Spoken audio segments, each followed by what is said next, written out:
네, 여러분 안녕하세요. 강필승입니다. 1번부터 15번까지 영상 링크 들어가서 학습하셨죠? 오늘부터 16번부터 25번까지 풀어볼 건데요. 여기서부터는 난이도가 살짝 올라갑니다. 특히 다음 시간이 21번부터 올라가는데 정신 바짝 차리고 한번 풀어봅시다. 다음 글과 상황을 근거로 판단할 때 옳은 것을 고르라고 합니다. 저는 상황을 먼저 읽는 편이에요. 갑은 인근 공사장 소음으로 인한 불편 해결을 요구하는 민원을 제기하려고 하고요. 을은 영업 허가를 신청하는 민원을 제기하려고 합니다. 민원에 대한 얘기인 것 같고요. 종류가 지금 다릅니다. 보기 보면요. 갑은 구슬 또는 전화로 신청할 수가 없다고 되어 있고요. 을은 전자문서로 신청할 수 없다. 갑이 신청한 민원이 다른 행정기관 소관 사항인 경우라도 A씨는 민원을 이송 없이 처리할 수 있다. 그러니까 다른 소관인데 그냥 처리할 수 있다라는 거고요. A씨는 갑이 신청한 민원에 대한 처리 결과를 전화로 통지할 수 있다. 을이 동일한 내용의 민원을 이미 2번 제출해서 결과를 통지받았으나 정당한 사유 없이 다시 신청한 경우 민원을 바로 종결 처리할 수 있다. 글을 올라가 보면요. 일단은 큼지막한 걸 보자고요. 민원의 종류 있고, 그 다음에 신청, 접수, 이송, 결과의 통지, 중복 민원의 처리 이렇게 돼 있는데, 보시면 보기 순서대로 나와 있죠. 먼저 상황에서 갑과 을의 종류가 다른 것 같았으니까 종류로 먼저 읽어봅시다. 법정, 질의, 건의, 기타 민원으로 구분되어 있는데 허가 등을 신청하거나 이게 을이죠. 이 법정 민원이 되는 거고 맨 밑에 불편 해결을 요구하는 거는 이제 기타 민원으로 구분이 됩니다. 그래서 갑이 기타고 을이 법정이라는 걸 알고 들어갑니다. 민원의 신청 봅니다. 문서, 전자문서를 포함해요. 로 해야 하나 기타 민원 같은 경우에는 구술 또는 전화로 가능합니다. 신청할 수 있으니까 탈락. 그 다음에 을은 전자문서로 신청할 수 있죠. 얘도 탈락입니다. 그 다음에 이송으로 넘어갑시다. 지체 없이 소관기관에 이송해야 됩니다. 이송 없이 처리할 수 없고요. 그 다음 통지, 처리 결과를 민원인에게 문서로 통지해야 되는데 단 기타 민원은 통지에 신속을 요하거나 민원이 요청하는 경우 구술 또는 전화로 통지할 수 있다고 되어 있죠. 네, 그래서 통지할 수 있다. 4번 정답이고요. 중복 민원의 처리 보면요. 동일한 내용의 민원, 법정 민원 제외라고 되어 있습니다. 근데 여기서 나오는 이제 을은 법정 민원이잖아요. 그래서 이거에 대한 걸 알 수가 없어요. 네, 그래서 정답은 4번이 되겠습니다. 다음 17번도 비슷합니다. 다음 글과 상황을 근거로 옳지 않은 것을 찾으라고 합니다. 상황 보면요. 갑은 20층의 연면적 합계 5만 제곱미터고요. 을은 연면적 합계 15만 제곱미터인 건축물을 A광역시 B구에 신축하려고 한다. 아마 이 면적에 따라서 뭔가가 달라질 겁니다. 보기 1번 갑은 B구청장에게 허가를 받아야 된다. 갑이 건축 허가를 받은 경우에도 광역시장 지역 계획에 필요하다고 인정하면요.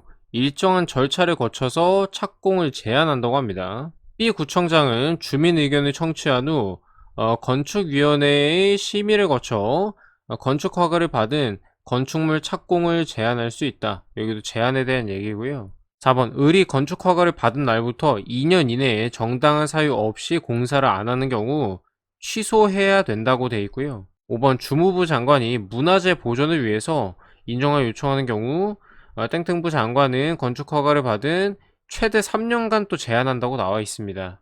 1번 건축 허가에 대한 얘기, 2, 3, 5번 착공 제한, 4번 취소에 대한 얘기가 되겠습니다. 올라가서 찾아볼게요. 건축물을 건축하거나 대수선하려는 자는 특별자치시장, 도지사, 시장, 군수, 구청장의 허가를 받아야 돼요. 다만 21층 이상이나 연면적 10만 제곱미터 이상인 건축물, 이게 이제 을에 해당이 되죠. 10만 이상, 15만이니까 특별시나 광역시에 건축하려면 특별시장이나 광역시장의 허가를 받아야 된다. 그니까 이제 5만 제곱미터인 갑은 시장, 군수, 구청장 이렇게 허가를 받아도 상관이 없다는 거죠. 구청장에게 허가를 받아야 한다. 맞는 얘기. 그 다음 1항에 따른 허가를 받은 자가 하나에 해당하면 허가를 취소해야 된다. 취소 얘기 나왔으니까 4번을 떠올리면서 봐야 됩니다. 다만 정당한 사유가 있다고 인정되면 1년의 범위에서 착수기간을 연장할 수 있다. 허가를 받은 날로부터 2년 이내에 공사에 착수하지 아니한 경우 이게 보기 4번에 대한 얘기죠. 취소해야 된다 맞고요. 그 다음 취소 얘기는 볼 필요 없으니까 2호 안 읽고요. 국토 관리를 위해서 인정하거나 국방, 여기 문화재 보존 얘기 있고요.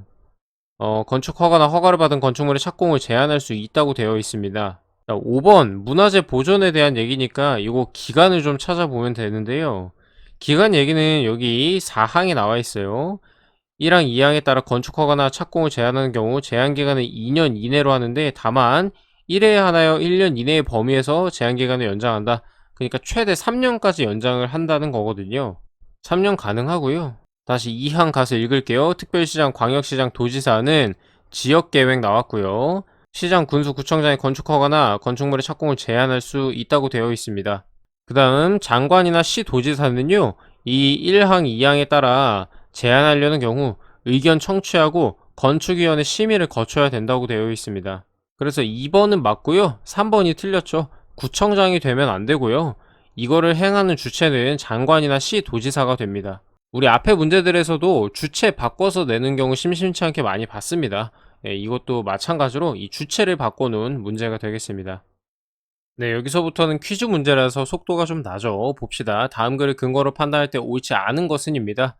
자, 외부위원회 최대 임기는 6년, 최소 6명으로 구성, 내부가 모두 여성, 7명의 위원으로 구성, 8명으로 구성되면요, 위원 3명의 찬성으로 의결이 될 수가 있다.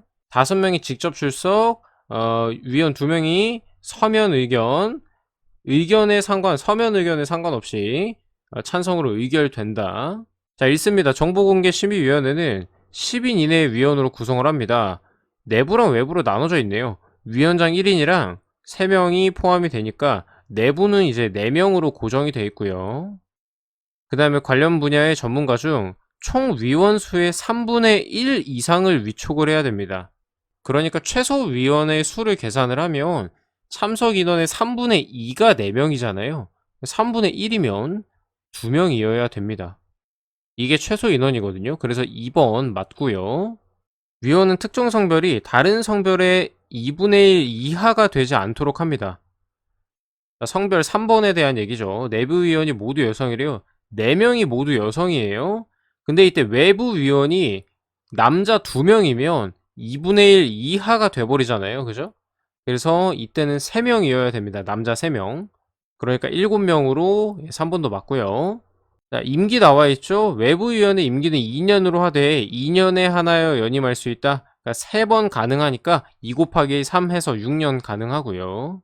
이제 의결에 대한 얘기입니다. 회의는 위원장을 포함한 제적위원회 3분의 2 이상의 출석으로 개의를 하고요.